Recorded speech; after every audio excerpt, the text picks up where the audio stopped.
11 দফা দাবিতে নৌযান শ্রমিকদের অনির্দিষ্টকালের কর্মবিরতি শুরু। চট্টগ্রামে জাহাজে পণ্য ওঠানামা বন্ধ।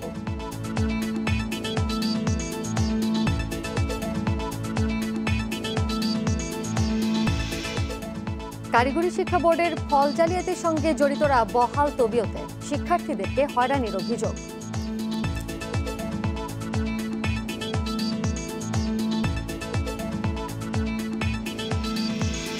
ঢাকা দক্ষিণে ঝুলন্ত তার সরানোর প্রক্রিয়া শুরু। নভেম্বরের মধ্যে পুরো কাজ শেষ না হওয়ার শঙ্কায় সংশ্লিষ্টরা।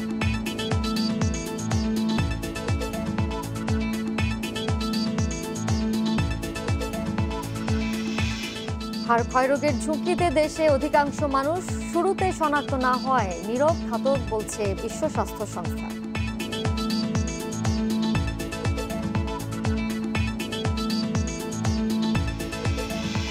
তুলির আঁচড়ে প্রাণ সঞ্চারিত হচ্ছে মা দুর্গার। করোনা রোধে স্বাস্থ্যবিধি মেনেই দুর্গাপূজা উদযাপনের আহ্বান।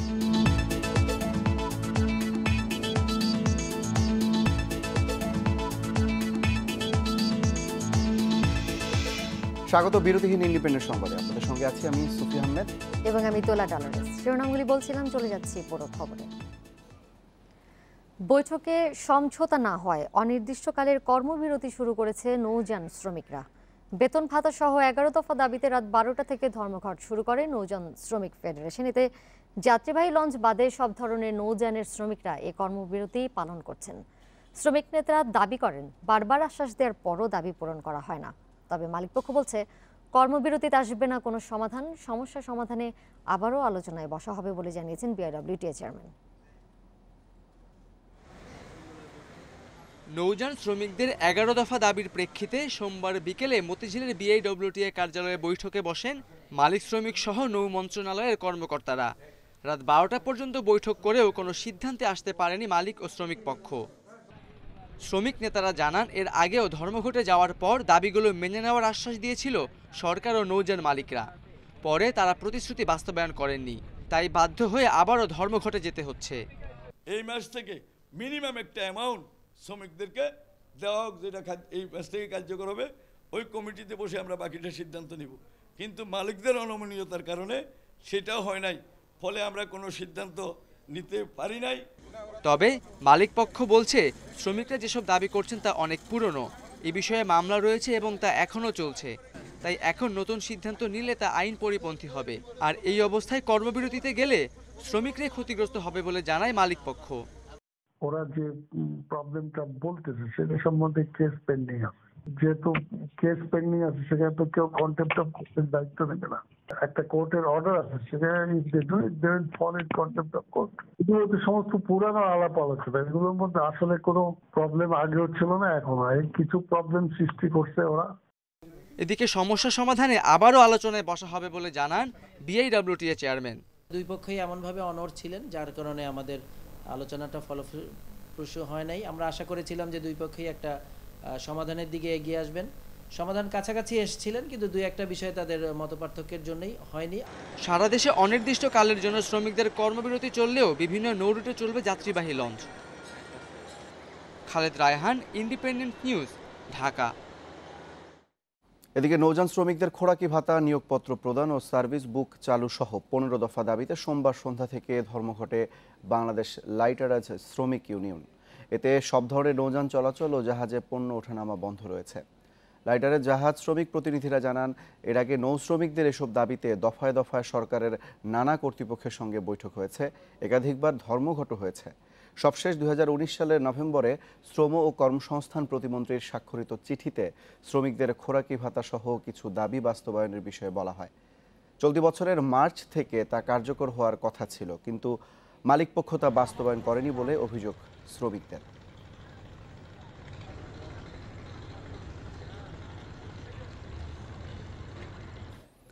ধর্মঘট নিয়ে আরও জানাতে চট্টগ্রাম থেকে যোগ দিয়েছে সহকর্মী আহসান রিটন। রিটন, জানতে চাই, মধ্যরাত থেকে তো এই কর্মবিরতি শুরু হয়েছে, এই মুহূর্তে সেখানকার কি অবস্থা? মূলত 11 দফা দাবিতে শ্রমিকরা কি বলছেন? এই মুহূর্তে আসলে চট্টগ্রামের যে 16টি ঘাট বিভিন্ন পণ্য উঠানামার কাজটি খুব দ্রুতভাবে করতে দেখি। এখানে আসলে এখানে যারা ঘাট শ্রমিক আছে, যারা জাহাজ শ্রমিক আছে, সবার পদচারণা আসলে এই সময়ে, প্রতিদিনকার এই সময়ে আসলে এখানে জমজমাট একটি ভাব বিরাজ করে। কিন্তু আজকে ভোর থেকে আমরা এখন সকাল 9টা বাজলো, এখনো পর্যন্ত আসলে মানুষের কোনো রকম উপস্থিতি দেখছি না। আমরা দেখতে পাচ্ছি হচ্ছে এখানে জাহাজগুলো সারিবদ্ধভাবে দাঁড়িয়ে আছে এবং সেখানে যারা শ্রমিক আছেন তারাও এক ধরনের নির্লিপ্তভাবে বসে আছেন। তারা বলছেন যে তাদের খোরাকি ভাতা, পরিচয়পত্র প্রদান এবং নৌপথে তাদের যে জীবনের যে নিরাপত্তাহীনতা প্রতিনিয়ত তারা ভোগেন, সেই বিষয়ে আসলে সমাধান করার জন্য ইতিপূর্বে তারা আসলে কর্তৃপক্ষের সঙ্গে একাধিকবার বৈঠক করেছে। বৈঠক থেকে প্রতিবারই তাদেরকে আশ্বাস দেওয়া হয়েছে, কিন্তু এখনো পর্যন্ত তার কোনোটি পূরণ হয়নি। এবং সর্বশেষ গত বছরের নভেম্বর মাসে ঢাকায় একটি বৈঠক হয়েছিল এবং সেখানে বলা হয়েছিল যে চলতি বছরের মার্চ মাস থেকে শ্রমিকদের যে খোরাকি ভাতা সেটি সহ কিছু দাবি পূরণ করা হবে। কিন্তু আজ পর্যন্ত আসলে মালিক পক্ষ থেকে সে কোনো ধরনের দাবি বাস্তবায়ন না হয় তারা আবারও এই ধর্মঘটে নেমেছে এবং ধর্মঘটে নামার ফলে সেটি হচ্ছে আসলে জাহাজ থেকে কোনো পণ্য ওঠানামা হচ্ছে না। ফলে আমাদের যে চট্টগ্রামের যে পাইকারি বাজারের বিষয় রয়েছে, খাতুনগঞ্জ, চাকতাই সহ অন্যান্য যে জায়গায়, সেখানেও আসলে একটি প্রভাব পড়তে পারে বলে এখানে যারা ব্যবসায়ী আছে তারা মনে করছেন। তারা বলছেন যে প্রতিদিনকার দেশের বিভিন্ন জায়গা থেকে যে পণ্যগুলো আসে সেগুলোই আসলে চট্টগ্রাম সহ সারা দেশে পরিবেশন করা হয়। যেহেতু গতকালকে রাত থেকে এই কাজটি বন্ধ রয়েছে সঙ্গত কারণে তারা মনে করছেন যে আসলে বিভিন্ন পণ্যেরও দাম বাড়া কমার একটি বিষয় থাকতে পারে। এই বিষয়টি নিয়ে আমরা এখানে যারা বাংলাদেশ লাইটার শ্রমিক ইউনিয়ন এবং বাংলাদেশ নৌযান শ্রমিক ফেডারেশনের যারা নেতা রয়েছেন তাদের সাথে কথা বলেছি, শ্রমিকদের সাথে কথা বলেছি। তারা বলছে যে দফায় দফায় আশ্বাসের নাটক অনেক হয়েছে, এবার তারা আসলে এটি একটি কার্যকর পদক্ষেপ চান এবং যতক্ষণ পর্যন্ত তাদের এই সমস্ত দাবিগুলো পূরণ করা হবে ততক্ষণ পর্যন্ত তাদের এই যৌক্তিক ধর্মঘট চালিয়ে যাবে বলে তারা আমাদেরকে জানিয়েছেন। এবং তাদের সেই ঘোষণা অনুযায়ী এখন আমরা বাংলা বাজার সহ চট্টগ্রামের 18টি ঘাটে এ ধরনের স্থবির অবস্থা দেখতে পাচ্ছি। এ হচ্ছে চট্টগ্রাম থেকে বাংলাদেশ পরিবহন শ্রমিকদের যে ধর্মঘট তার সর্বশেষ চিত্র। নৌযান শ্রমিক ধর্মঘটের সবশেষ খবরাখবর চট্টগ্রাম থেকে জানাচ্ছেন সহকর্মী হাসান রিটন। কোনো নিয়মনীতির তোয়াক্কা না করেই শিমুলিয়া কাঁঠালবাড়ি নৌ রুটে রাতেও চলছে লঞ্চ। এতে প্রায়ই ঘটছে ভয়াবহ দুর্ঘটনা। রাজধানীর সাথে দক্ষিণ পশ্চিমাঞ্চলের যোগাযোগের গুরুত্বপূর্ণ এই রুটে 2.5 মাস ধরে ফেরি চলাচল ব্যাহত হয়, বেড়েছে যাত্রীদের চাপ। এই সুযোগে এক শ্রেণীর অসাধু লঞ্চ মালিক এবং বিআরডব্লিউটি এর কর্মকর্তাদের যোগসাজশে চলছে এই অনিয়ম। 27 সেপ্টেম্বর রাত 8টার দিকে শিমুলিয়া কাঁঠালবাড়ি নৌ রুটে পদ্মা সেতুর চ্যানেলের মুখে ড্রেজারের পাইপের সঙ্গে ধাক্কা লাগে এমভি শ্রেষ্ঠর একটি লঞ্চের। এতে তলা ফেটে পানি ঢুকে লঞ্চটির প্রায় অর্ধেকই ডুবে যায়। এ সময় লঞ্চ মাস্টার কৌশলে লঞ্চটি চরে উঠিয়ে দিলে বেঁচে যান প্রায় 250 যাত্রী। এভাবে প্রায়ই ঘটছে দুর্ঘটনা, তবুও টনক নড়ছে না প্রশাসনের। সকাল 6টা থেকে সন্ধ্যা 6টা পর্যন্ত লঞ্চ চলাচলের বিধান রয়েছে। যাত্রীরা বলছেন প্রায় 2.5 মাস ধরে ফেরি বন্ধ থাকায় লঞ্চের চাপ বেড়েছে এই রুটে। এই সুযোগেই লঞ্চ মালিকরা অতিরিক্ত যাত্রী নিয়ে পদ্মা পাড়ি দিচ্ছেন বলে অভিযোগ যাত্রীদের। আর লঞ্চ চালকদের দাবি পদ্মা সেতুর কারণে পথ সরু হওয়ায় বেড়েছে দুর্ঘটনা। যাতে সন্ধ্যার পরে অতিরিক্ত যাত্রী বহন না করে এবং এটা বন্ধ হলে ভালো হয়। জায়গাটা চিপা, এমনকি স্রোতের গতিটা বেশি, তখন উনি ব্যালেন্সটা মগতেন, যখন চিন্তা করতে সোজা রাখতেছি, কিন্তু ওই স্রোতের কারণে বুঝছেন মোসর খাওয়াইয়া যে কোনো কারণ বসে বুঝছেন ওনার লঞ্চ ঘুরেই ফেলাইতেছে। তবে লঞ্চ মালিক সমিতির সভাপতির দাবি নির্দিষ্ট সময়েই লঞ্চ চলাচল করে। নৌপথে নাব্য সংকটের কারণেই দুর্ঘটনা ঘটছে। ট্যালেন্ট থেকে যদি পাইপগুলো উঠে জ্বালা অপারেশন করা হয় বা ট্যালেন্টটা শুরু করা হয় তাহলে আমাদের লঞ্চ চলাচল আর বিঘ্ন হবে না। এই রুটে যাতায়াত করে 87টি লঞ্চ। নির্দিষ্ট সময়ে নিয়ম মেনেই লঞ্চ চলাচলের দাবি বিআরডব্লিউটি এর। প্রত্যেকটা লঞ্চের যাতে অতিরিক্ত অতিরিক্ত যাত্রী না ওঠে এটা আমরা নিশ্চিত করি। অতিরিক্ত কোনো যাত্রী আমরা দিই না। বিশেষ করে আমরা ইনচার্জ মাস্টার ড্রাইভার সার্টিফিকেট আছে কিনা এটা পরিদর্শন করে আমরা নৌযান এখান থেকে কাঁঠালবাড়ি ঘাটে নৌযানগুলো ত্যাগ করাই। লঞ্চের সঙ্গে পাল্লা দিয়ে বাড়ছে স্পিড বোট চলাচলও। প্রতি বছর এই রুটে অন্তত 20 থেকে 25টি দুর্ঘটনা ঘটে। Independent news desk. দেখছেন বিরতি সংবাদে আরো যা থাকছে।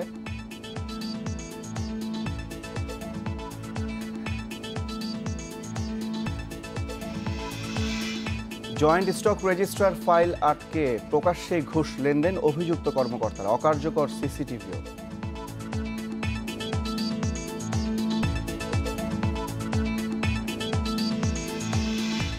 করোনায় সরকারি গুদামে কমেছে খাদ্যশস্যের মজুত, পরিস্থিতি স্বাভাবিক বলে দায় সারছে খাদ্য মন্ত্রণালয়।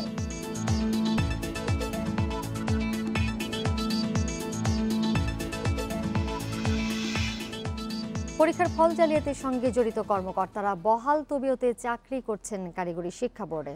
সনদ তোলা বা সংশোধন সহ শিক্ষার্থীদের নানা কাজে হয়রানির অভিযোগও বোর্ডের বিরুদ্ধে। এ বিষয়ে অনুসন্ধান চালিয়ে ব্যবস্থা নেওয়ার কথা জানিয়েছে শিক্ষা মন্ত্রণালয়। কারিগরি শিক্ষা বোর্ডের অধীন 2019 সালের এইচএসসি পরীক্ষায় 128 পরীক্ষার্থীর উত্তরপত্র মূল্যায়ন না করেই ফলাফল প্রকাশের অভিযোগ ওঠে। শিক্ষা মন্ত্রণালয়ের কারিগরি ও মাদ্রাসা বিভাগের তদন্ত কমিটিও ওই ফল জালিয়াতির প্রমাণ পায়। এর সাথে জড়িত পরীক্ষা নিয়ন্ত্রক সুশীল কুমার পাল, উপপরীক্ষা নিয়ন্ত্রক শামসুল আলমকে বরখাস্ত করার নির্দেশ দেয় মন্ত্রণালয়। গত 22 সেপ্টেম্বর নির্দেশনা আসলেও বহাল তবিয়তে চাকরি করছেন পরীক্ষা নিয়ন্ত্রক। আর উপপরীক্ষা নিয়ন্ত্রক চাকরির মেয়াদ শেষ করে স্বাভাবিক নিয়মেই চলে গেছেন অবসরে। 2016 সালেও কারিগরি বোর্ডের এসএসসি পরীক্ষার ফল জালিয়াতির অভিযোগ ওঠে। এ বিষয়ে পরীক্ষা নিয়ন্ত্রক সুশীল কুমার কোনো তথ্য দিতে রাজি হননি। তবে বোর্ডের চেয়ারম্যান জানান, নির্দেশনা পৌঁছায়নি বলে তারা ব্যবস্থা নিতে পারেননি। টেকনিক্যাল মাদ্রাসা এডুকেশন ডিপার্টমেন্ট এবং ডিভিশন এবং আমার ডাইরেক্টর অফ টেকনিক্যাল এডুকেশন হয়তো তারা ওনাদের প্রক্রিয়া করতেছে। সংশ্লিষ্টরা বলছেন, এখানকার বেশ কয়েকজন কর্মকর্তার বিরুদ্ধে অনিয়মের অভিযোগ রয়েছে, এর প্রমাণও মিলেছে। অথচ বহাল তবিয়াতে তারা তাদের কার্যক্রম এখনো চালিয়ে যাচ্ছেন।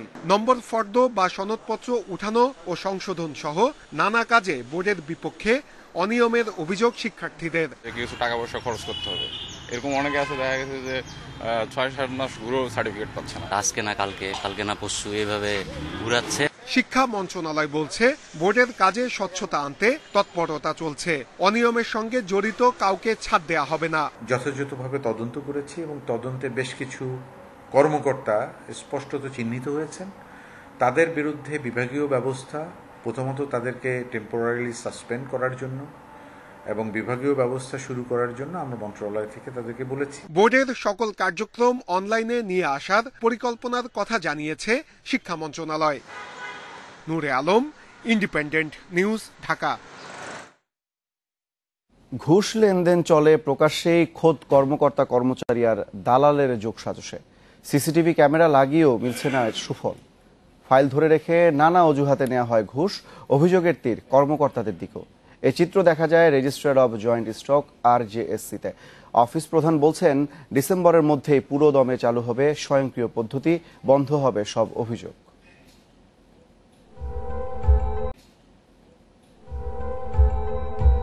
30 সেপ্টেম্বর এই আদেশ জারি করে যৌথ মূলধন কোম্পানি ও ফার্মসমূহের দপ্তর RJSC। এতে বলা হয়, অংশীদারি প্রতিষ্ঠান নিবন্ধনে অফিসে এসে আবেদন করার প্রয়োজন নেই, অনলাইনেই পাওয়া যাবে এ সেবা। কিন্তু রুবেল নামের এই উদ্যোক্তা অনলাইনে আবেদন করে সাড়া পাননি, তাই সশরীরে এসেছেন RJSC-তে। তবে দুপুর থেকে বিকেল পর্যন্ত অপেক্ষা করেও অফিসে ঢুকতে পারেননি। তো আজকে আসছি হার্ড কপি জমা দিতে, কিন্তু দীর্ঘ লাইন বা সবার যানজট বা এক কথা বলতে ভিতরে ঢোকার জন্য আসলে পারমিশন ওভাবে নাই, যার কারণে আমি ঢুকতে পারি না। এই অফিসের কাজকর্ম প্রায় 1 সপ্তাহ পর্যবেক্ষণ করে ইন্ডিপেন্ডেন্ট নিউজ টিম। দেখা যায় সেবার জন্য প্রায় সময় এমন ভিড়। এদের কেউ উদ্যোক্তা, কেউ আইনজীবী, আবার কেউ দালাল। রুবেলের মতো অনেককে সহজে অফিসে ঢুকতে দেয়া হয় না, যা নিয়ে প্রায় বাধে হট্টগোল। তবে পরিচিত দালালদের অফিসে ঢুকতে কোনো বাধা পেতে হয় না। আবার কর্মকর্তাদের গ্রিন সিগন্যাল থাকলেও অফিসে ঢোকার অনুমতি মেলে। অনেক কর্মকর্তা ঘুষ নেন পিয়নের মাধ্যমে। সেবাগ্রহীতার কাছ থেকে এক কর্মচারীর ঘুষ নেওয়ার দৃশ্য ধরা পড়ে গোপন ক্যামেরায়। ঘুষ দিলেই সময় মতো মেলে সেবা। ইন্ডিপেন্ডেন্ট নিউজকে এমন স্বীকারোক্তি দিয়েছেন অনেক দালাল, যদিও তাদের অনেকেই পরিচয় প্রকাশ করতে চাননি। টাকা ছাড়া আপনারা কোনো সেবা পান এই অফিসে? ওই তো কিছু হয়তো দেখে 10টা ছবিতে একটা হয়, আর নয়টাই ইয়ে করা। সেবা প্রার্থীদের অভিযোগ, কাজের চাপ, দলিলপত্রের ত্রুটি, ফাইল হারিয়ে যাওয়া, অফিসের মিটিং, এমন নানা অজুহাতে হয়রানি করেন কর্মকর্তারা। সরেজমিনে কর্মকর্তাদের টেবিলেও দেখা যায় ফাইলের বড় বড় স্তূপ। এটা জমা দিয়েছে আপনার 23 তারিখে, তো এখনো ওইটা হয় নাই। ওনারা বলছিল অনলাইনে আপনার সাবমিশন নাম্বারে করলে ওখানে সব চলে যাবে, কিন্তু এখনো আসে নাই, তাই আবার আসছে। রিয়াদ মোর্শেদের কাছে আমি 6 মাস ঘুরার পরে ফাইলটা কোনো গতি চেঞ্জ হয় নাই, না হওয়ার পরে এখন এটা চেঞ্জ হয়ে আসছে আফরোজাবার কাছে। রিয়াজ মোর্শেদ থেকে ট্রান্সফার হয়ে আফরোজাবার কাছে আসছে। আফরোজাবার কাছে আজকে 3 মাস ঘুরার পরে এখন ফাইলে পাওয়া যাচ্ছে না। সংস্থার প্রধান জানান, কিছু সেবা ডিজিটাল না হওয়ায় অফিসে আসতে হয় সেবা প্রার্থীদের। ডিসেম্বরের পর কোনো সেবা প্রার্থীকেই অফিসে আসতে হবে না। নামের ছাড়পত্র এবং রেজিস্ট্রেশনের যে পৃথক পৃথকভাবে দেয়া দুইটা স্টেজে এটি আমরা দিয়ে থাকি। তারপরে 2 ক্ষেত্রেই ব্যাংকে গিয়ে টাকা ফিজিক্যালি গিয়ে টাকা দিতে হয়, জমা দিতে হয়। আমরা এই 3টা পদ্ধতিটাকে একটি পদ্ধতিতে করার জন্য আমরা কাজ করে যাচ্ছি। কর্মকর্তারা জানান, প্রায় 2.5 লাখ কোম্পানিকে সেবা দেওয়ার জন্য পর্যাপ্ত জনবল নেই। জনবল বাড়াতে বাণিজ্য মন্ত্রণালয়ে প্রস্তাব দেওয়া হয়েছে বলেও জানান তারা। Ruhul Amin, independent news, Dhaka. শুরু হয়েছে ঢাকা দক্ষিণের ঝুলন্ত তার সরানোর প্রক্রিয়া। তবে নভেম্বরের মধ্যে পুরোটা পরিষ্কার করা সম্ভব হবে না বলে জানিয়েছেন সংশ্লিষ্টরা, কারণ খোঁড়াখুঁড়ির আগে অন্তত 10টি সংস্থার ভূগর্ভস্থ ম্যাপ প্রয়োজন। কোয়াব ও আইএসপিএবি জানিয়েছে, প্রয়োজন হলে মেয়রের কাছে সময় বাড়ানোর আবেদন করা হবে। অপরিকল্পিত এ নগরীতে 30 বছরে জঞ্জালে পরিণত হয়েছে ঝুলন্ত তার। প্রধান সড়ক, অলিগলি সবখানেই ঝুলে আছে ডিশ, ইন্টারনেট, ল্যান্ডফোন সহ বিভিন্ন প্রতিষ্ঠানের তার। এসব তার অপসারণে বেশ কয়েকবার উদ্যোগ নেওয়া হয়েছে। সবশেষ রোববার দক্ষিণ সিটি কর্পোরেশনের বৈঠকে সিদ্ধান্ত হয় নভেম্বরের মধ্যে হবে তার অপসারণ। তবে কোয়াব ও আইএসপিএবি বলছে, নভেম্বরের মধ্যে দক্ষিণ ঢাকার সব তার সরিয়ে নেওয়া সম্ভব হবে না, কারণ ডিপিডিসি, ডেসকো, বিটিসিএল, ওয়াসা ও তিতাস সহ অন্তত 10 সংস্থার ভূগর্ভস্থ ম্যাপ প্রয়োজন। সেটা পেলেই শুরু হবে কাজ। ইনফরমেশনগুলি আমরা পাওয়ার পরে দেন আমাদের প্ল্যানটা করব, কারণ আমরা 6 ইঞ্চি নিচে কিংবা 6 ফিট নিচে যদি এখন এইচডিটি পদ্ধতি শুরু করি, কার কি ইনফ্রাস্ট্রাকচার তো জানি না, ওটা ক্ষতিগ্রস্ত হতে পারে। অ্যাক্টিভ শেয়ারিং যদি করা যায়, যেটা কিছু কাগজপত্রের ঝামেলার মধ্যে আটকে আছে, একেবারে উপর থেকে ফাইবার নির্মূল হয়ে যাওয়া, এটা কিন্তু আমাদের এরকম একটা মেগা সিটির জন্য টাফ হবে। প্রাথমিকভাবে মূল সড়ক ও অ্যাভিনিউ সড়ক থেকে তার সরানোর পরিকল্পনা করা হয়েছে। এইচডিডি পদ্ধতিতে সড়ক খোঁড়াখুঁড়ি করা হবে। এতে কিলোমিটার প্রতি খরচ অন্তত 15 লাখ টাকা। তবে সেটার প্রভাব গ্রাহকদের উপর পড়বে না বলে আশ্বাস সংশ্লিষ্টদের। আমাদের ইন্ডাস্ট্রির পক্ষ থেকে আমরা ইনভেস্টমেন্টটা করব এবং গ্রাহক পর্যায়ে কোনো ধরনের ইন্টারনেটের মূল্য যেন না বেড়ে যায় সেদিকে আমরা সদা সচেষ্ট থাকবো, এবং আমরা আশা করছি যে ইন্টারনেটের মূল্য হয়তো বা বাড়বে না গ্রাহক পর্যায়ে। এনটিটিএন আমাকে সিগন্যালটা দিয়েছে, সেখান থেকে যদি আমি গ্রাহক পর্যায়ে যাই, সেই ক্ষেত্রে কিন্তু একটা হিউজ পরিমাণ কস্ট, গ্রাহক পর্যায়ের মূল্যটা বৃদ্ধি পাওয়ার সম্ভাবনা থাকবে না তখন। প্রতিটি বাসার নিচে সংযোগ পয়েন্ট করতে না পারলেও অন্তত 3 বাসা পরপর করা হবে বলে জানিয়েছে আইএসপিএবি ও COAB. Boni Ibne Kamal, independent news, Dhaka. Casino কাণ্ডে এ পর্যন্ত 22 জনের 582 কোটি টাকার সম্পদ জব্দ করেছে দুর্নীতি দমন কমিশন দুদক। নভেম্বরের মধ্যে অভিযুক্ত 22 জনের বিরুদ্ধেই অভিযোগপত্র দিতে যাচ্ছে দুদক, যার মধ্যে অন্তত 4 যুবলীগ নেতার অবৈধ সম্পদ অর্জনের মামলার অভিযোগপত্র এই মাসেই। বিষয়টি নিশ্চিত করেছেন দুদক তদন্ত কমিশনার আমিনুল ইসলাম। গত বছর দুর্নীতি বিরোধী অভিযানের নামে আইন শৃঙ্খলা রক্ষাকারী বাহিনী এর অংশ হিসেবে সারা দেশে ক্যাসিনো ও জুয়ার আড্ডায় অভিযান চালানো হয়। সংশ্লিষ্টতা পাওয়া যায় বেশ কয়েকজন শীর্ষ যুবলীগ নেতার। 2019 সালে ক্যাসিনো ও দুর্নীতি সংশ্লিষ্ট শতাধিক ব্যক্তির বিরুদ্ধে অবৈধ সম্পদের অনুসন্ধান শুরু করে দুদক, যার মধ্যে 17 যুবলীগ নেতা সহ 22 জনের বিরুদ্ধে নভেম্বরের মধ্যে অভিযোগপত্র দিতে যাচ্ছে দুদক। তাদের কাছে 581 কোটি টাকার অবৈধ সম্পদ পাওয়া গেছে বলে জানায় সংস্থাটি। আমরা প্রমাণ পেয়েছি এই সম্পদ সবই অবৈধভাবে অর্জিত হয়েছে, সুতরাং ছাড় পাওয়ার সুযোগ নেই। এ মাসের মধ্যে যুবলীগ নেতা ইসমাইল হোসেন সম্রাট, আনিসুর রহমান, সেলিম প্রধান ও জিকে শামীমের বিরুদ্ধে অভিযোগপত্র দিতে যাচ্ছে দুদক। আমাদের তদন্তকারী কর্মকর্তারা যারা ছিলেন তারা কিন্তু বসে থাকেননি। আমরা আশা করছি এই মাসের মধ্যে 4 থেকে 5টি মামলায় আমরা চার্জশিট দিতে পারবো। ক্যাসিনো ও দুর্নীতি সংশ্লিষ্ট 22 জনের দেশে বিদেশে সব অবৈধ সম্পদ জব্দ করা হয়েছে বলে জানিয়েছে দুদক। রিশাদ হুদা, ইন্ডিপেন্ডেন্ট নিউজ, ঢাকা।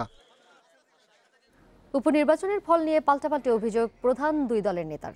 ঢাকা ৫ আসনে 10.৫% ভোট পড়েছে দাবি করে বিএনপি মহাসচিব মির্জা ফখরুল মন্তব্য করেছেন, নির্বাচন এখন তামাশায় পরিণত হয়েছে।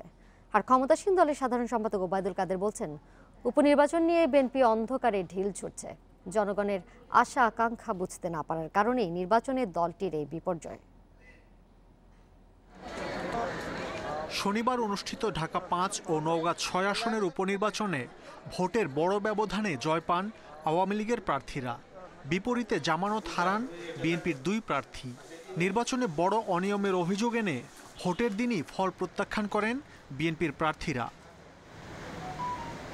এমন প্রেক্ষাপটে সোমবার আওয়ামী লীগ সাধারণ সম্পাদক ওবায়দুল কাদের দাবি করেন, উপনির্বাচনে ভোট সুষ্ঠু হয়েছে, বিএনপির অভিযোগের ভিত্তি নেই। জনগণের চোখের ভাষা, মনের ভাষা বুঝতে না পারাই বিএনপির ব্যর্থতা। আন্দোলন এবং নির্বাচনে বারবার ব্যর্থ হচ্ছে তারা নেতিবাচক রাজনীতির কারণে। কোনো রকমের অস্থিরতা তৈরির অপচেষ্টা করলে জনগণকে সাথে নিয়ে আওয়ামী লীগ তা প্রতিহত করবে। জাতীয় প্রেস ক্লাবের সামনে ঢাকা ৫ ও নওগাঁ ৬ আসনের উপনির্বাচনের ফলাফল বাতিল এবং পুনরায় নির্বাচনের দাবিতে ঢাকা মহানগর বিএনপি আয়োজিত বিক্ষোভ সমাবেশে বিএনপি মহাসচিব বলেন, এ সরকারের অধীনে ভোটে মানুষের আগ্রহ নেই, তার প্রমাণ ঢাকা ৫ আসনের উপনির্বাচন। ৫-এ 10% ভোট তারা বলছে, 10% না, আমরা মনে করি ওখানে 5% ভোট পড়ে নাই। আমরা নির্বাচনে গিয়ে প্রমাণ করতে চাই যে এই সরকারের অধীনে আর কোনো নির্বাচন সুষ্ঠু হবে না, হয়নি। দেশের স্বার্থে পদত্যাগ করে দ্রুত নিরপেক্ষ সরকারের অধীনে নির্বাচন দিতে ক্ষমতাসীনদের প্রতি আহ্বান জানান মির্জা ফখরুল। আর তালবাহানা করবেন না, পদত্যাগ করুন। মাহমুদ শরীফ, ইন্ডিপেন্ডেন্ট নিউজ, ঢাকা। বিএনপি চেয়ারপারসনের উপদেষ্টা অ্যাডভোকেট তৈমুর আলম খন্দকারের জন্মদিন ও খালেদা জিয়ার রোগ মুক্তির দোয়া অনুষ্ঠানে হামলা চালিয়েছে দুর্বৃত্তরা। এতে আহত হয়েছেন কমপক্ষে ২০ জন। নারায়ণগঞ্জের রূপগঞ্জে সোমবার বিকেলে খন্দকার তৈমুর আলমের বাড়িতে হামলার এই ঘটনা ঘটে। এ সময় মঞ্চ থেকে টেনে হিঁচড়ে মাটিতে ফেলা হয় তৈমুর আলম ও তার মেয়ে মারিয়াম ও নাগরিক ঐক্যের নেতা মাহমুদুর রহমান মান্নাকে। ভাঙচুর করা হয় গাড়ি, মোটরসাইকেল ও চেয়ার টেবিল। আহতরা জানান, বিএনপি চেয়ারপারসনের রোগ মুক্তি কামনা ও তৈমুর আলম খন্দকারের জন্মদিন উপলক্ষে দোয়ার আয়োজন করা হয়। অনুষ্ঠান শুরুর সাথে সাথে দুর্বৃত্তরা দেশীয় অস্ত্র নিয়ে হামলা চালায়। এতে ২০ নেতাকর্মী আহত হন। রূপগঞ্জ থানার ভারপ্রাপ্ত কর্মকর্তা মাহমুদুল হাসান জানান, রাত ৯টা নাগাদ হামলার কোনো খবর তিনি পাননি, তবে খোঁজ খবর নিয়ে দেখছে আইনশৃঙ্খলা রক্ষাকারী বাহিনী।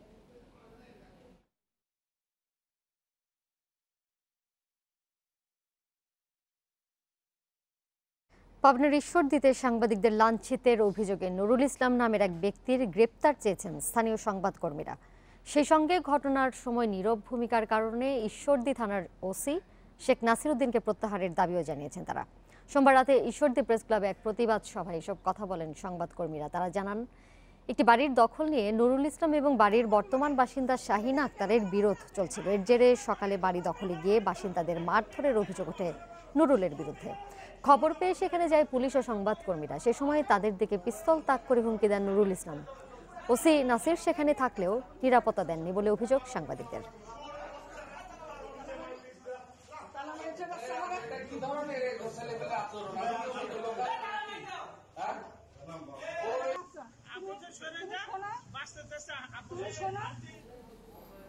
সিলেটে পুলিশ হেফাজতে রায়হান আহমেদের মৃত্যুর ঘটনায় আদালতে সাক্ষী হিসেবে জবানবন্দি দিয়েছেন ৩ পুলিশ সদস্য। তারা হলেন দেলোয়ার হোসেন, সাইদুর রহমান ও শামীম আহমদ। সোমবার বিকেলে তাদের সিলেটের সিনিয়র মহানগর ম্যাজিস্ট্রেট জিয়াদুর রহমানের আদালতে হাজির করা হয়। মামলার তদন্ত কর্মকর্তা পিবিআই এর পরিদর্শক মাহিদুল হাসান জানান, ৩ পুলিশ সদস্য আদালতে ওই দিনের ঘটনার বর্ণনা দিয়েছেন। ১১ অক্টোবর ভোরে নগরীর আখালিয়ার বাসিন্দা রায়হান আহমেদকে বন্দরবাজার পুলিশ ফাঁড়িতে নির্যাতনের অভিযোগ ওঠে। পরে হাসপাতালে তার মৃত্যু হয়। পরদিন রায়হানের স্ত্রী তাহমিনা আক্তার বাদী হয়ে কোতোয়ালি থানায় হত্যা মামলা দায়ের করে।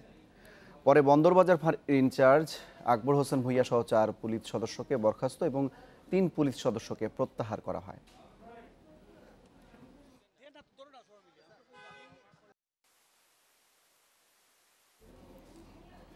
দেশের প্রতি ৩ জনে একজন নারী এবং প্রতি ৫ জনে একজন পুরুষ হাড় ক্ষয়রোগের ঝুঁকিতে আছে। বিশ্ব স্বাস্থ্য সংস্থার গবেষণায় তথ্য পাওয়া গেছে, চিকিৎসকরা বলছেন প্রাথমিক অবস্থায় শনাক্ত হয় না বলে একে নীরব ঘাতক বলা হয়। এটি প্রতিরোধে নিয়মিত ব্যায়াম এবং সুষম খাদ্যাভ্যাসের পরামর্শ দেওয়া হয়েছে।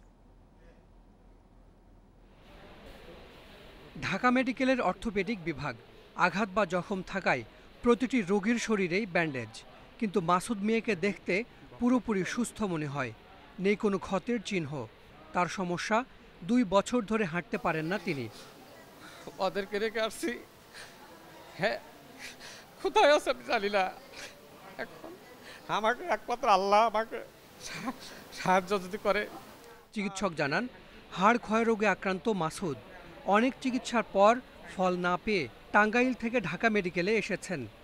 স্যার বলল যে তোমার 2 সাইডে বাটি চলে গেছে, সেখানে আমি হাঁটতে পারি না। 2 বছর যাবত আমি হাঁটতে পারি না, একদম বিছনায় পড়াই বা এইভাবে বসে থাকি। বসে থাকে মানে আমি ছেলে মেয়েদেরও কোনো ইনকাম নেই আমার। 40 বছরের পর হাড়ের ক্ষয় বেশি হয়, বাড়েও কম।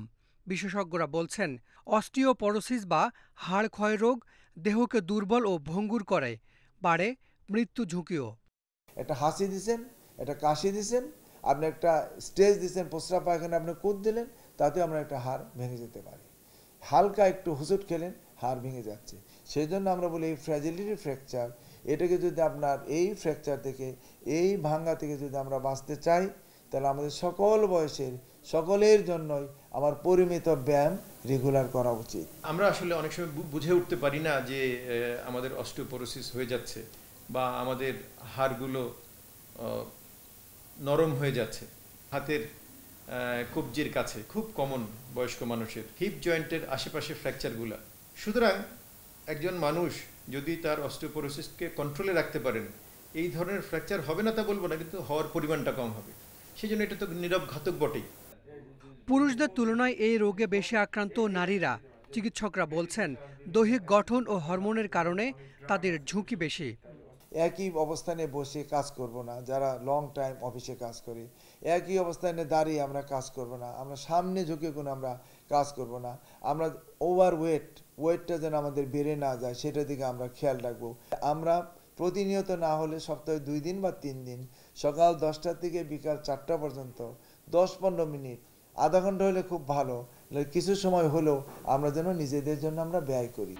হাড়ের প্রধান উপাদান ক্যালসিয়াম ও ভিটামিন ডি। প্রতিদিন 15 থেকে 20 মিনিট সূর্যের আলোতে থাকা, ক্যালসিয়াম ও ভিটামিন ডি জাতীয় খাবার খাওয়া এবং নিয়মিত ব্যায়ামের মাধ্যমে অস্টিওপরোসিস বা হাড় ক্ষয় রোগ প্রতিরোধ সম্ভব। Hasan Misbah, independent news, Dhaka. ময়মনসিংহের গৌরীপুরে স্বেচ্ছাসেবক লীগ নেতা মাসুদুর রহমান শুভ্র হত্যার ঘটনায় পৌর মেয়র সৈয়দ রফিক ও বিএনপি নেতা ইউপি চেয়ারম্যান রিয়াদ সহ 14 জনকে আসামি করে মামলা দায়ের হয়েছে। সোমবার রাতে নিহত মাসুদুরের ভাই আবিদুর বাদী হয়ে গৌরীপুর থানায় এই মামলা দায়ের করেন। নিহতের স্বজনদের অভিযোগ, গৌরীপুর পৌরসভার আসন্ন নির্বাচনে প্রার্থী হতে চেয়েছিলেন স্বেচ্ছাসেবক লীগ নেতা মাসুদুর। এর জেরেই তাকে হত্যা করা হয়। শনিবার রাতে বাড়ি ফেরার সময় গৌরীপুরের মধ্যবাজার এলাকায় স্বেচ্ছাসেবক লীগ নেতা শুভ্রকে কুপিয়ে পালিয়ে যায় দুর্বৃত্তরা। ময়মনসিংহ মেডিকেল কলেজ হাসপাতালে নিলে তাকে মৃত ঘোষণা করেন চিকিৎসক। সেই রাতেই রিয়াদুজ্জামান সহ 4 জনকে আটক করে পুলিশ। বাকি অভিযুক্তদের গ্রেপ্তার অভিযান চলছে বলে পুলিশ জানিয়েছে।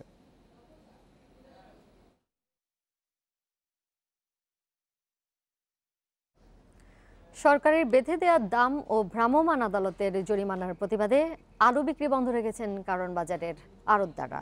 খুচরা বাজারে এখনও 45 টাকার নিচে পাওয়া যাচ্ছে না আলু। এদিকে সরকার নির্ধারিত দামে আলু বিক্রির দাবি জানিয়েছেন ক্রেতারা। জহিরুল ইসলাম অবসরপ্রাপ্ত চাকরিজীবী। বাজারে আলু কিনতে এসেও অতিরিক্ত দাম থাকায় খালি হাতেই ফিরছেন তিনি। এছাড়াও বেঁধে দেয়া দামে আলু না পাওয়ায় ক্ষোভ জানান ক্রেতারা। শুনতেছি যেহেতু পত্রিকায় লেখা আছে 25-30 টাকা, কিন্তু তা তো হচ্ছে না, এই জন্য কিনবো না। দাম দেখতেছি, দাম তো দেখি কমে না, আরও থেকে একটু 50 টাকা দিয়ে 5 টাকা কমছে, তাও তো সম্ভব হইতে আছে না। মোকাম থেকে কারণ বাজারে আলু না আসায় ও ভ্রাম্যমাণ আদালতের কারণ দেখিয়ে সকাল থেকেই বিক্রি বন্ধ রাখেন ব্যবসায়ীরা। পরে ব্যবসায়ীদের সঙ্গে বৈঠক করেন ভোক্তা অধিকারের ভ্রাম্যমাণ আদালত। এ সময় দ্রুত সংকট সমাধানের আশ্বাস দেওয়া হয়। আমরা মাঠ পর্যায়ে তদারকি করছি এবং তদারকি করতে গিয়ে আমরা ব্যবসায়ীরা কিছু কথা বলছেন যে এবছর তাদের যে প্রান্তিক পর্যায়ে যে যারা কৃষক তাদের কিছু দুঃখের কথা বললেন, পাশাপাশি একই সাথে আর একটু মূল্যটা মানে যে পর্যায়ে আসছে তারাও বলছেন যে আর একটু বেশি। এই বিষয়গুলো কিন্তু আমরা আমাদের ঊর্ধ্বতন কর্তৃপক্ষকে বলছি। ব্যবসায়ীরা বলছেন আড়তে আলু না আসলে সংকটে পড়তে হবে, তাই দ্রুত আলুর সরবরাহ বাড়ানোর দাবি তাদের। ব্যাপারীর কাছে যোগাযোগ করছি, ব্যাপারী বলছে যে না এই দামে পড়তে হলে আমাকে মাল আমরা পড়তে হয় না, মাল বেশি দামে কিনা, আগের বেশি যখন দাম ছিল তখন বেশি দামে কিনছে। ব্যাপারীরাও পাঠাচ্ছে না, আড়তদাররাও আনতেছে না। আড়তদাররা বলতেছে এখানে আমরা আনলে জরিমানা করতে হচ্ছে, জরিমানা দিতে হচ্ছে। সরকার ওইখান থেকে বলছে যে 25 টাকা রেট, ব্যাপারীরা 25 টাকা রেটে আমাদের আলু দিচ্ছে না। বগুড়া ও জয়পুরহাটের ব্যবসায়ীরা বলছেন বেশি দামে আলু কেনায় সরকারের বেঁধে দেওয়া দামে আলু বিক্রি করতে পারছেন না তারা। স্টোর ভাড়া, ব্যাংক ইন্টারেস্ট সহ তাদের ভর্তাটা বেশি পড়ে যায়। এই জন্যে তারা তাদের ব্যবসায়ীদের আমার হচ্ছিল যে এই রেটটাতে কিছু দামটা বাড়ানো যেত, তাহলে তাদের জন্য সুবিধা হতো। এবছর আলুর উৎপাদন 20 ভাগ কম হয়েছে, এতে করে কিছুটা ঘাটতি থাকায় আলুর দাম বেড়েছে বলেও জানান তারা। Sohel Rana, independent news, Dhaka. মহামারীর মধ্যে সরকারি গুদামে খাদ্যশস্যের মজুদ কমছে, যা গত বছরের চেয়ে 30 ভাগ কম। তারপরও খাদ্য মন্ত্রণালয়ের দাবি পরিস্থিতি স্বাভাবিকই রয়েছে, প্রয়োজন হলে আমদানি করা হবে। তবে দ্বিতীয় দফা করোনা সংক্রমণের চাপ সামলাতে দ্রুত উদ্যোগ নেওয়ার পরামর্শ অর্থনীতিবিদদের। করোনা মহামারীর দ্বিতীয় দফা সংক্রমণে খাদ্য মজুত নিয়ে দুশ্চিন্তায় গোটা বিশ্ব, কিন্তু বিপরীত চিত্র বাংলাদেশের ক্ষেত্রে। খাদ্য মন্ত্রণালয়ের তথ্যমতে খাদ্যশস্যের মজুদ 11,96,000 টন, এর মধ্যে চাল 8,76,000 টন, বাকিটা গম। গত বছর একই সময়ে মজুদ ছিল 11,20,000 টন। আবার স্থানীয়ভাবে ধান চাল সংগ্রহের লক্ষ্যমাত্রাও পূরণ হয়নি। খাদ্য সচিব বললেন, মজুদ কম হলেও দুশ্চিন্তার কিছু নেই, যে কোনো অস্বাভাবিক পরিস্থিতি মোকাবেলায় খাদ্যশস্য আমদানির সুযোগ রয়েছে। আমাদের গত বছর তুলনায় স্টক কম আছে, তবে আমাদের যে প্রয়োজন অনুসারে পর্যাপ্ত স্টক আছে। এই মাসের 28 তারিখে আমাদের food planning and monitoring monitoring কমিটির মিটিং হবে। আমরা আমনের টার্গেট নির্ধারণ করবো ওই দিন, এবং আমরা নভেম্বরের শেষের থেকে আমরা কেনা শুরু করব। সেখানে যদি আমরা টার্গেট অ্যাচিভ করতে না পারি, তাহলে আমরা সীমিত পর্যায়ে কিছু আমদানি করব। পরিসংখ্যান ব্যুরোর হিসাবে করোনায় মাসিক পারিবারিক আয় কমেছে প্রায় 4,000 টাকা। পাশাপাশি অস্থির হয়ে উঠেছে নিত্যপণ্যের বাজার। তাই পরিস্থিতি মোকাবেলায় এখনই আমদানি করার পরামর্শ কৃষি অর্থনীতিবিদদের। চালের দাম আবার অনেক বেশি বেড়ে যাবে, এই ঝুঁকিতে সরকারের না যাওয়াটাই আমি মনে করি উত্তম। সেই ক্ষেত্রে চালের বাজার দর স্থিতিশীল রাখতে আমদানির যে পরিকল্পনা খাদ্য মন্ত্রণালয়ের মাধ্যমে নেওয়া হয়েছে, সেটি আমি মনে করি যুক্তিযুক্ত। খাদ্যশস্যের আমদানি ঠিক রাখতে সরকারের পাশাপাশি বেসরকারি খাতে শুল্ক সুবিধা আরও বাড়ানো প্রয়োজন বলে মত সংশ্লিষ্টদের। Shahid Ahmed, independent news, Dhaka. দরজায় কড়া নাড়ছে শারদীয় দুর্গাপূজা। সনাতন ধর্মাবলম্বীদের সবচেয়ে বড় এই ধর্মীয় উৎসবকে ঘিরে মণ্ডপগুলোতে চলছে শেষ মুহূর্তের প্রস্তুতি। শিল্পীর তুলির আঁচড়ে যেন প্রাণ সঞ্চারিত হচ্ছে মা দুর্গার। এছাড়াও গেট বানানো এবং প্যান্ডেল তৈরির মতো সাজসজ্জার কাজও শেষ পর্যায়ে। এদিকে করোনা সংক্রমণ রোধে স্বাস্থ্যবিধি মেনে পূজা উদযাপনের আহ্বান জানিয়েছেন জনস্বাস্থ্য বিশেষজ্ঞরা। দেবী দুর্গাকে স্বাগত জানাতে রাজধানীর মন্দিরগুলোতে চলছে সাজসজ্জা। করোনার কারণে অন্য বছরগুলোর মতো জমকালো না হলেও সীমিত পরিসরে বানানো হচ্ছে মণ্ডপের গেট ও প্যান্ডেল। কয়েক ধাপের কাজ শেষে দেবী প্রতিমা পায় পূর্ণাঙ্গ রূপ। কাঠ দিয়ে খিলান তৈরি করার পর বাঁশ ও খড় দিয়ে বানানো হয় কাঠামো। তারপর 2 দফা দেয়া হয় মাটির প্রলেপ, এরপর দেয়া হয় রং তুলির আঁচড়। সবশেষে আঁকা হয় মায়ের চোখ। শেষ হয় প্রতিমা তৈরির কাজ। কাঠ লাগে, বাঁশ লাগে, তারপরে খেয়াল লাগে, তার বালা মাটি লাগে, আটাল মাটি লাগে। কাদামাটি মাখার পর আবার খের মাটি সংমিশ্রণে আবার এটা চাপটা দিয়ে এইটাকে উপযোগী করার পর বেলে মাটি দিয়ে কমপ্লিট করে শুকানোর পর তারপরে আবার কালার করি। ব্যস্ত সময় কাটাচ্ছেন প্রতিমা শিল্পীরাও। করোনার কারণে প্রতিমার আকার ও বাজেট কম হলেও কমেনি কাজ। এখন তুলির শেষ আঁচড়ে বর্ণিল করে তোলা হচ্ছে মা দুর্গাকে। যে বাজেটে হয় এই বাজেটে তো আমাদের মূর্তি এখন হচ্ছে না, করোনার কারণে ওই আমাদের এই পোষাচ্ছে না, কারণ 12 মাস দোকান ভাড়া দিয়ে এগুলো চলছে না। আমাদের বাজেট কমাতে মূর্তি ছোটো হয়ে গেছে, বাজেটও কমে গেছে, সেই তুলনায় আমরা এবার অনেক কাজ কম আছে। তবে পূজার সময় স্বাস্থ্যবিধি না মানলে করোনা সংক্রমণ বেড়ে যেতে পারে বলে জানিয়েছেন জনস্বাস্থ্য বিশেষজ্ঞরা। স্বাস্থ্য মন্ত্রণালয়, স্বরাষ্ট্র মন্ত্রণালয়, কেন্দ্রীয় পূজা উৎসব উদযাপন পরিষদ কমিটি তারা বিভিন্ন নির্দেশনা দিয়েছে। যারা এই পূজাতে অংশগ্রহণ করবে তারাও যদি এই তবে করোনা সংক্রমণ ঠেকাতে নেই কোনো বাড়তি আয়োজন। করোনার কারণে এবার সব জেলাতেই অনেকটা উৎসবহীন দুর্গাপূজা। আয়োজন সীমিত হওয়ায় কমেছে মণ্ডপের সংখ্যা, নেই বাড়তি কোনো সাজসজ্জা। এখন মণ্ডপগুলোতে চলছে রং তুলির কাজ। প্রতিমার চাহিদা কমে যাওয়ায় এবার আনন্দ নেই কারিগরদের। কাঁচামালের দাম বাড়লেও বাড়েনি তাদের মজুরি, তাই লাভের চেয়ে লোকসানেরই শঙ্কা তাদের। বেশিরভাগ জেলায় ভিড় এড়াতে বসবে না মেলা। এবার করোনার কারণে খুবই কাজ কম, সীমিত কিছু কাজ, কাজের রেটও কম। করোনার জন্যই আনন্দ নাই, কিন্তু কোনো মেলা নাই, বেচা কিনে করে পাচ্ছি না, এই জন্য তো আনন্দ নাই।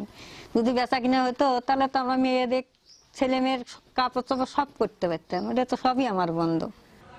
পূজার আয়োজনে স্বাস্থ্য সুরক্ষার বিষয়টিকে গুরুত্ব দেওয়া হচ্ছে বলে জানালেন আয়োজকরা। বলছেন দেবীর কাছে প্রার্থনা এবার প্রাধান্য পাবে করোনা মুক্তি। যে মন্দিরে দর্শনীতে আসবে তাদের হ্যান্ড স্যানিটাইজেশন, মাস্ক বাধ্যতামূলক, আর একসাথে 20 জনের বেশি দাঁড়ানো যাবে না। স্বাস্থ্যবিধি নিশ্চিত ও অপ্রীতিকর পরিস্থিতি এড়াতে মণ্ডপগুলোতে কড়া নজরদারি থাকবে বলে জানিয়েছে আইনশৃঙ্খলা বাহিনী।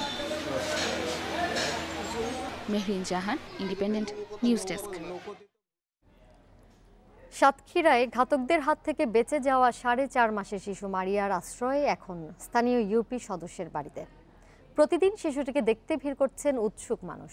নিহত শাহিনুলের একমাত্র উত্তরাধিকারী শিশুটির অভিভাবকত্ব নিতে চান দাদি ফুপুরা, তবে তার নিরাপত্তা এবং ভবিষ্যৎ সুরক্ষায় প্রশাসনের সহযোগিতা চান স্থানীয়রা। মারিয়া দেশবাসীর কাছে ভালোবাসার একটি মুখ। পৃথিবী সম্পর্কে ধারণার আগেই কঠিন বাস্তবতার মুখোমুখি শিশুটি। ঘাতকদের নৃশংসতায় তার বাবা, মা ও ভাই বোন পৃথিবী ছাড়লেও ভাগ্যক্রমে বেঁচে যায় মারিয়া। এখন তার আশ্রয় হেলাতলা ইউনিয়নের সদস্য নাসিমা আক্তারের কোল। মারিয়াকে মাতৃস্নেহে লালন পালন করতে চান তিনি। মারিয়াকে যদি আমাকে দেখভালের দায়িত্ব দেন তা আমি ওর মায়ের জায়গা থেকেই আমি ইনশাল্লাহ মানে গড়ে তোলার চেষ্টা অবশ্যই করব এবং ভালো রাখব। ঘটনার বিভৎসতা এবং মারিয়ার বেঁচে যাওয়া সারা দেশের মানবতাকে নাড়া দেয়। অবুঝ শিশুটিকে এক নজর দেখতে প্রতিদিনই ভিড় করছেন অনেকে, আনছেন উপহার সামগ্রী। স্বজন হারানো মারিয়ার নিরাপত্তা ও ভবিষ্যৎ সুরক্ষার দাবি তাদের। তার ভবিষ্যৎ জীবনটা কেমন হবে আমরা এলাকার নাগরিক হিসেবে চাই, তার জন্য সুন্দর একটা ভবিষ্যৎ হয়। তবে শিশু মারিয়া অন্য কোথাও বেড়ে উঠুক তা চান না তার দাদি ফুপু। ও আমাদের রক্ত আমাদের কাছেই থাকবে, ওই আমাদের স্মৃতিই থাকবে, আমরা ওকে কাউকে দেব না। মারিয়াকে সাময়িক দেখাশোনার জন্য ইউপি সদস্য নাসিমা খাতুনকে দায়িত্ব দেন জেলা প্রশাসক। তবে নিরাপদ ও উপযুক্ত অভিভাবকের কাছেই এই শিশু বেড়ে উঠবে বলে জানান তিনি। অভিভাবকত্বের যে বিষয়ে কেউ যদি দাবি করে তার আত্মীয় স্বজন অথবা এমন কেউ যা তার সঙ্গে ব্লাড রিলেটেড আসলে সেটি আইনানুগভাবে সেটার সমাধান হবে। গত 15 অক্টোবর কলারোয়ার খোলসি গ্রামে নিজ ঘরে মাছ ব্যবসায়ী শাহিনুল ইসলাম, তার স্ত্রী সাবিনা খাতুন, ছেলে সিয়াম ও মেয়ে তাসনিমের মরদেহ উদ্ধার করে পুলিশ। ভাগ্যক্রমে বেঁচে যায় মারিয়া। Independent news desk. বিভিন্ন ফি কমানোর দাবিতে টানা 3 দিন ধরে আন্দোলন করছেন নর্থ সাউথ বিশ্ববিদ্যালয়ের শিক্ষার্থীরা। দাবি না মানা পর্যন্ত আন্দোলন চালিয়ে যাবার ঘোষণা দিয়েছেন তারা। বিশ্ববিদ্যালয় কর্তৃপক্ষ বলছে বৃহস্পতিবার এই বিষয়ে সিদ্ধান্ত হবে।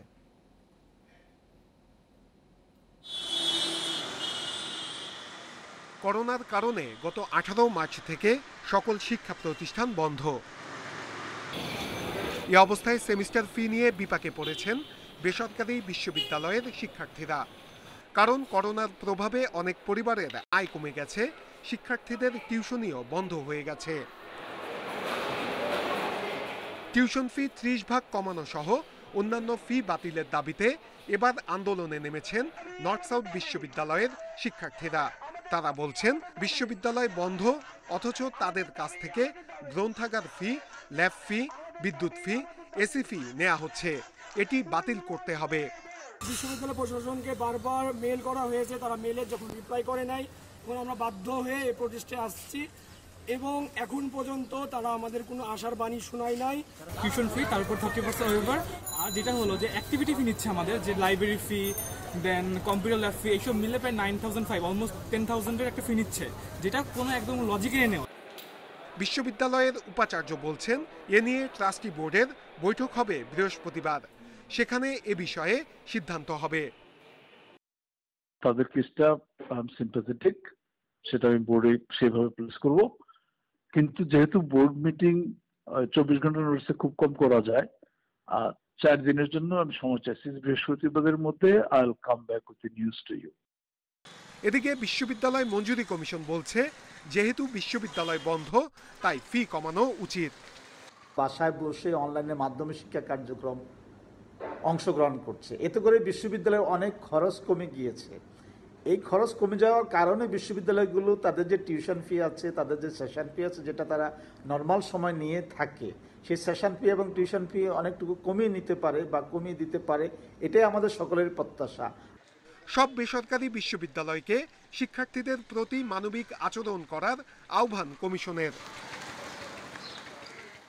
নূরে আলম, ইন্ডিপেন্ডেন্ট নিউজ, ঢাকা। বিশ্বে করোনায় মৃতের সংখ্যা 11,22,000 ছাড়ালো, আক্রান্ত 4,06,00,000-এর বেশি। একদিনে 3,30,000 নতুন শনাক্তের মধ্যে 1,37,000-ই ইউরোপে। 24 ঘন্টায় 4,000-এর বেশি প্রাণহানি দেখেছে বিশ্ব। আবারও সবচেয়ে বেশি মৃত্যু ভারতে, প্রাণ গেছে 6 শতাধিক মানুষের। যুক্তরাষ্ট্রে 4 শতাধিক নতুন মৃত্যু নিয়ে মোট প্রাণহানি 2,25,000 ছাড়িয়েছে। বেলজিয়ামে করোনা সংক্রমণ নিয়ন্ত্রণের বাইরে চলে গেছে বলে সতর্ক করেছে দেশটির স্বাস্থ্যমন্ত্রী। বর্তমান পরিস্থিতিকে সুনামির সাথে তুলনা করেছেন তিনি। রাশিয়ায় নতুন করে 15,000-এর বেশি আক্রান্তের পরও খুলেছে এলিমেন্টারি স্কুল। আর্জেন্টিনায় 10 লাখ ছাড়িয়েছে সংক্রমিতের সংখ্যা।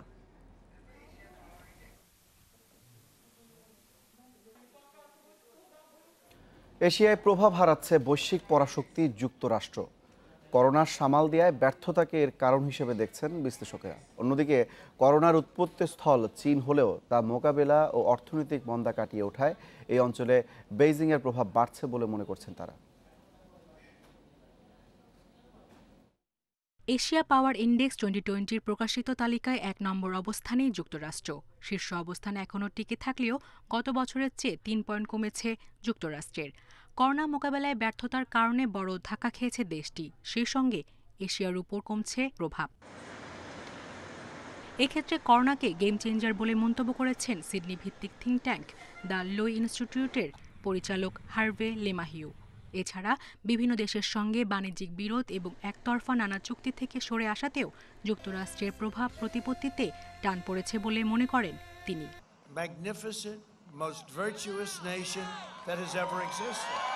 হার্ভে লেমাহিউ বলেন, করোনাকালীন মন্দা কাটিয়ে যুক্তরাষ্ট্রের আগের অবস্থায় ফিরতে আরও 4 বছর সময় লেগে যেতে পারে।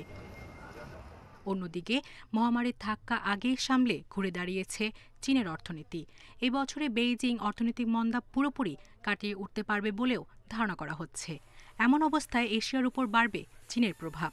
এশিয়া পাওয়ার ইন্ডেক্স অনুযায়ী দ্বিতীয় অবস্থানে থাকা চীন যুক্তরাষ্ট্রের থেকে 5 পয়েন্ট পিছিয়ে আছে।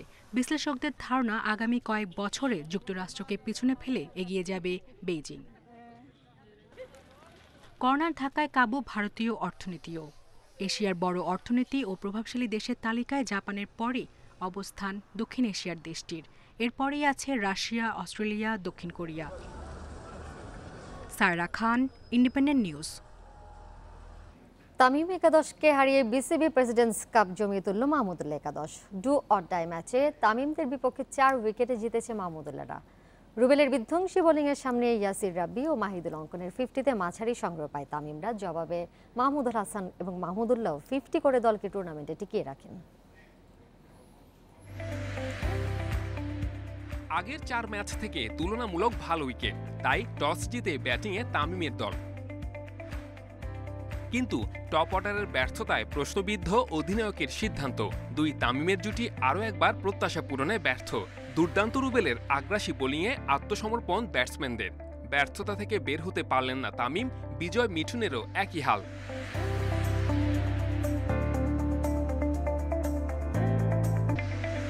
বিপর্যয়ের মুখে ইয়াসির রাব্বি ও মাহিদুল অঙ্কন প্রতিরোধ করেন।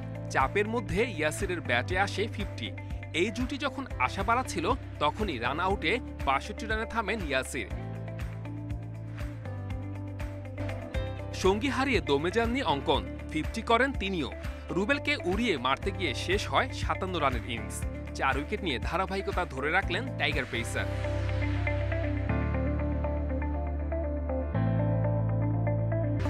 শেষ দিকে মোসাদ্দেকের ৪০ ও সাইফুদ্দিনের ৩৮ ক্যামিওতে ২২১ করে তামিম একাদশ। ইনিংস ব্রেকে এক পশলা বৃষ্টিতে ম্যাচে কোনো প্রভাব পড়েনি, তবে উইকেটের সুবিধা পান সাইফুদ্দিন ও মুস্তাফিজ। দুই ওপেনারকে ফেরান দ্রুত। লিটন নাইম ফিরলেও চাপ বাড়তে দেননি মাহমুদুল হাসান ও ইমরুল কায়েস। দুজনের জুটিতে জয়ের ভিত শক্ত হয়। ইমরুলের 50-র আক্ষেপ থাকলেও মাহমুদুল ফেরেন ৫৮ করে। এরপর মাহমুদুল্লাহ ও সোহান ধারাবাহিকতা রক্ষা করেন। দলের জয়ে 50-তে অবদান রাখেন অধিনায়ক। Saiful Majumdar, independent news. জানুয়ারিতে ঢাকা প্রিমিয়ার লিগ আয়োজনের জন্য ক্লাবগুলোকে এগিয়ে আসার আহ্বান বিসিবি পরিচালক খালেদ মাহমুদ সুজনের। করোনা টেস্ট, বায়োবাবলে হোটেলে রাখার ব্যবস্থা সহ ধার হিসেবে অর্থের ব্যবস্থাও করে দিতে চায় বিসিবি। জাতীয় দলের ব্যস্ততা থাকলেও ঘরোয়া লিগ চালিয়ে যাওয়া হবে বলে জানান এই কর্তা। এদিকে আসন্ন কর্পোরেট টি-20 আসরের দল কিনতে নতুন কোনো প্রতিষ্ঠান আগ্রহ দেখায়নি বলে জানিয়েছে খালেদ মাহমুদ।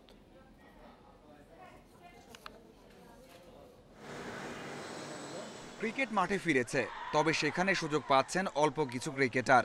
এখনও ঘরে বসে দিন কাটছে দেশের বেশিরভাগ ক্রিকেটারের। তাদের মাঠে ফেরাতে প্রিমিয়ার লিগ আয়োজনের বিকল্প নেই। বিসিবি সভাপতি তার উদ্যোগের কথা জানিয়েছেন একাধিকবার। তারই অংশ হিসেবে আগামী জানুয়ারিতে ডিপিএল আয়োজনের রূপরেখা চূড়ান্ত করার কথা জানিয়েছেন বিসিবি পরিচালক খালেদ মাহমুদ সুজন।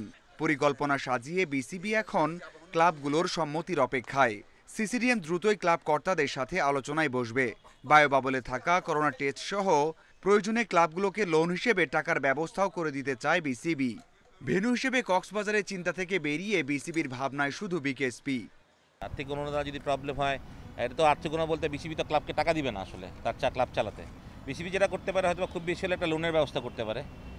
আমি জানি না, এটা আমার মতামত আমি দিচ্ছি, এটা আমি বিসিবির মতামত দিচ্ছি না। আমার মতামত দিচ্ছি যে এটা হয়তো বা ইনিশিয়াল একটা লোনের ব্যবস্থা করতে পারে। বাট আমার মনে হয় যে ক্লাবগুলো পারবে না সেই কথাটা আমি বলতে বিশ্বাস করি না। দেশে তো সবই চলছে। নভেম্বরের মাঝামাঝিতে হবে টি-20 আসর। 5 দলের খেলায় 120 জনের মতো ক্রিকেটার স্টাফদের সুরক্ষা দিতে হবে। কর্পোরেট লিগ করতে চাইলেও দল নিতে আগ্রহ খুব একটা দেখায়নি নামি দামি প্রতিষ্ঠানগুলো। বিদেশি বড় তারকাদের পাওয়া নিয়েও আছে শঙ্কা। আমরা তো চাই সুপারস্টাররা আসুক, তামিম বা সাকিব বা মাহমুদুল্লাহ বা যারা আমাদের টপ প্লেয়ার, তাদের মানের থেকে নিচু কোনো প্লেয়ার আসলে তো আমরা সেটাকে কনসিডার করব না। কোনোভাবেই আমরা চাই না যে ওই মানের থেকে ভালো প্লেয়ার আসলে আমরা কনসিডারে রাখতে পারি, কিন্তু এখন আমরা সত্যি কথা বলতে সেরকম কোনো নাম পাইনি। সামনের 2 বছর জাতীয় দলের ক্রিকেটারদের দম ফেলার সুযোগ নেই। জানুয়ারির পর মার্চ এপ্রিলে কিছুটা সময় পাওয়া যাবে লিগ আয়োজনে। তা না হলে শঙ্কায় পড়ে যেতে পারে ঘরোয়া ক্রিকেট মৌসুম। Mazharul Islam, independent news. দেশটিতে নতুন শনাক্ত ৪৬,৪৯৮ জন। আইপিএলে চেন্নাই সুপার কিংসের বিপক্ষে বড় জয় পেয়েছে রাজস্থান রয়্যালস। জিতেছে 7 উইকেটে। টস জিতে ব্যাটিংয়ে নেমে শুরু থেকে বিপর্যয়ে চেন্নাই উইকেট হারায় নিয়মিত বিরতিতে। বড় রান করতে পারেনি কেউ। সর্বোচ্চ ৩৫ রান আসে জাদেজার ব্যাট থেকে। মাত্র ১২৬ রানের টার্গেটে রাজস্থানের শুরুটাও ভালো হয়নি। ২৮ রানেই 3 উইকেট হারায় তারা। তবে এরপর স্মিথ আর বাটলারের ৯৮ রানের জুটিতে জয় নিয়ে মাঠ ছাড়ে রাজস্থান। 7টি 4 এবং 2 ছক্কায় বাটলারের সংগ্রহ ৭০ রান। এই জয়ে পয়েন্ট টেবিলের 5 নম্বরে উঠে আসলো রাজস্থান। আর 10 ম্যাচে মাত্র 3 জয়ে প্লে অফের আশা প্রায় শেষ চেন্নাইয়ের।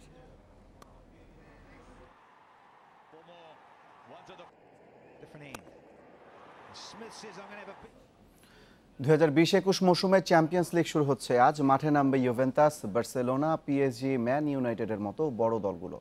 রাত 1টায় হাই ভোল্টেজ ম্যাচে লড়বে পিএসজি ম্যান ইউনাইটেড। 2018-19 মৌসুমে রেড ডেভিলদের কাছে ঘরের মাঠে হেরে চ্যাম্পিয়ন্স লিগের শেষ 16 থেকে ছিটকে যায় ফরাসি জায়ান্টরা। এবার প্রতিশোধের সুযোগ। গেল মৌসুমে এই টুর্নামেন্টের রানার্স আপ হওয়ায় আত্মবিশ্বাসের তুঙ্গে থমাস টুখেলের দল। এদিকে ক্যাম্প নুতে বার্সেলোনা আতিথ্য দেবে হাঙ্গেরির লিগ চ্যাম্পিয়ন ফেরেঙ্গভারোসকে। এই প্রথম মুখোমুখি হচ্ছে 2 দল। বায়ার্নের কাছে বিধ্বস্ত হওয়ার ক্ষত পেছনে ফেলে নতুনভাবে শুরুর প্রত্যয় বার্সার। একই সময় রাত 1টায় স্ট্যামফোর্ড ব্রিজে চেলসির মুখোমুখি হবে ইউরোপ লিগ চ্যাম্পিয়ন সেভিয়া। এর আগে দিনের প্রথম ম্যাচে ইউক্রেনের ক্লাব ডায়নামো কিয়েভের চ্যালেঞ্জ নেবে ইউভেন্টাস। করোনা আক্রান্ত হওয়া এই ম্যাচে রোনালদোকে পাচ্ছে না ইউভরা। কোভিড পরিস্থিতিতেও নেপাল ফুটবল দলকে আতিথ্য দিতে পুরোপুরি প্রস্তুত বাংলাদেশ, জানিয়েছেন ক্রীড়া প্রতিমন্ত্রী জাহিদ হাসান রাসেল। স্বাস্থ্যবিধি মেনে সব আয়োজন করা হবে বলেও জানিয়েছেন তিনি। এদিকে সফরসূচি নিয়ে আনুষ্ঠানিকভাবে নেপাল থেকে এখনও নিশ্চয়তা পায়নি বাফুফে। তবে সম্ভাব্য ভেন্যু বঙ্গবন্ধু স্টেডিয়ামে মাঠ পরিচর্যার কাজ শুরু হয়েছে। 10 মাস পর আন্তর্জাতিক ফুটবল ফিরতে যাচ্ছে বঙ্গবন্ধু জাতীয় স্টেডিয়ামে। আনুষ্ঠানিক ঘোষণা না আসলেও মাঠ প্রস্তুতির তোড়জোড় চোখে পড়েছে। 13 ও 17 নভেম্বর নেপালের বিপক্ষে সম্ভাব্য দুটি ফিফা প্রীতি ম্যাচ। সোমবার আনুষ্ঠানিকভাবে ট্যুর প্রোগ্রাম জানানোর কথা ছিল নেপালের, তবে আনফা থেকে এখনও চিঠি পায়নি বাফুফে। কবে আসছে তাদের দল, বহরে থাকবেন কজন, এসব নিয়ে এখনও ধোঁয়াশাই বাফুফে। করোনাকালে এটাই হবে বিদেশি কোনো দলের ঢাকায় আসার প্রথম ঘটনা। অতিথিদের স্বাস্থ্য সুরক্ষা নিশ্চিতে সরকারকেও তাই বিশেষ নজর দিতে হচ্ছে। সর্বোচ্চ স্বাস্থ্যবিধি অনুসরণের আশ্বাস ক্রীড়া প্রতিমন্ত্রীর। এই মহামারীটা আসলে আমাদের সবকিছু লোটপালট করেছে। আমার মনে হয় যে কিছু বিষয়ে তো আসলে আমাদের একটু শক্ত থাকতেই হবে। তবে আমাদের শ্রীলঙ্কা যেটি করেছে হয়তো এত কঠিন আমরা হব না, হয়তো আমাদের যেটি না করলেই নয়, আমাদের সেই স্বাস্থ্যবিধি অনুযায়ী সেটা আমরা হয়তো করব। জাতীয় দলে ক্যাম্প শুরুর দিনক্ষণ এখনও চূড়ান্ত হয়নি। 28 অক্টোবর লন্ডন থেকে আসবেন কোচ জেমি ডে। তার আগেই ক্যাম্প শুরুর পরিকল্পনা। 2-1 দিনের মধ্যেই সবকিছু গুছিয়ে ফেলতে চায় বাফুফে। Shamim Ahmed, independent news, Dhaka. আর এই ছিল বিরতিহীন সংবাদ। ইন্ডিপেন্ডেন্ট টেলিভিশন সব খবর আরও বিস্তারিত জানতে চোখ রাখুন ফেসবুক, ইউটিউব ও টুইটারে। সাথে থাকার জন্য ধন্যবাদ সবাইকে।